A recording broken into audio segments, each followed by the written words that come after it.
નમસ્કાર, ખબરોનું સરવૈયું સાથે હું છું આપની સાથે બંસી રાજ। ખાસ કરીને આજે આપની સમક્ષ એટલા માટે વાત કરવાની ફરજ પડી છે કારણ કે હમણાં તમે જે રીતે જોતા હશો કે જે રીતે અત્યારે વિકાસ થઈ રહ્યો છે,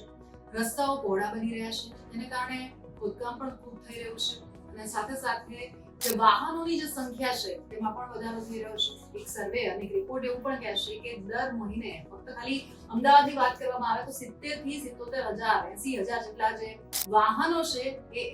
ની ખરીદી થાય છે। તમે વિચારો કે ઘર દીઠ અત્યારે 1 2 કે 3 જેટલા જે વાહનો છે તે આપણને જોવા મળે છે અને સાથે સાથે આપણી જે સિવિક સેન્સ છે માશાઅલ્લાહ તો બહુ જ સરસ જોવા મળે છે કે ક્યાંય પણ આપણે નિયમોમાં રહેવામાં માનતા નથી।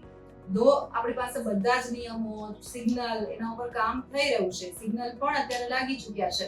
પરંતુ વાહનોનો ઘસારો જેટલો જોવા મળે છે કે ક્યાંક ને ક્યાંક એને લઈને પણ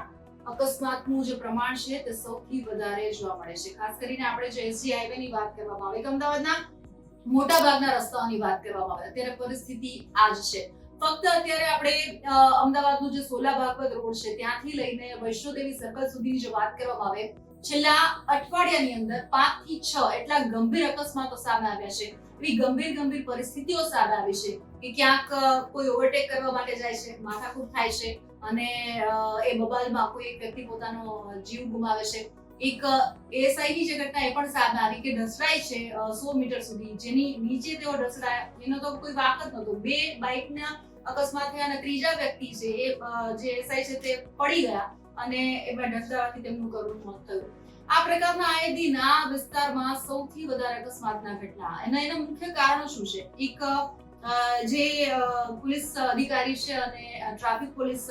અધિકારી છે તેમની સાથે પણ મારી વાત થઈ હતી। તેમણે પણ એક સર્વેમાં એવું કર્યું કે ભાઈ સૌથી વધારે જે કટ છે તે બંધ કરવાનું કારણ એ હતું કે અકસ્માત ઝોન બની ગયા હતા સૌથી વધારે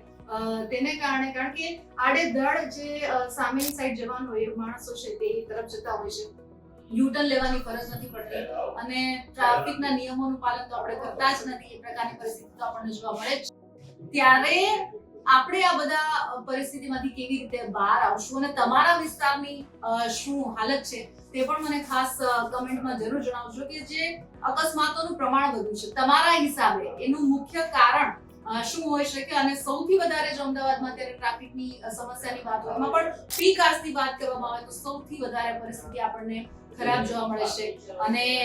મોટા ભાગના અત્યારે જે આ વિસ્તારો છે કે એરિયા છે તે કહેવાય ને કે અકસ્માત ઝોન બની ગયા છે એવી પરિસ્થિતિ અત્યારે મોટાભાગના વિસ્તારોમાં, મોટાભાગના સિગ્નલો પર અને રસ્તા પર અત્યારે વાહન લઈને નીકળવું એટલે કે તમે તમારી જવાબદારીએ નીકળી રહ્યા છો એ પ્રકારની પરિસ્થિતિ અને જે નાના મોટા અકસ્માત, પડી જવું, ટક્કર થઈ જવી, બબાલ થઈ જવી એ તો જાણે કે સામાન્ય વાત બની ગઈ છે એ પ્રકારના દ્રશ્યો સામે આવે છે। ખાસ કરીને તમારા વિસ્તારમાં પરિસ્થિતિ શું છે, ટ્રાફિકની સમસ્યા કેવી છે અને કઈ રીતે ઉભરી શકાય કમેન્ટમાં જરૂરથી જણાવજો।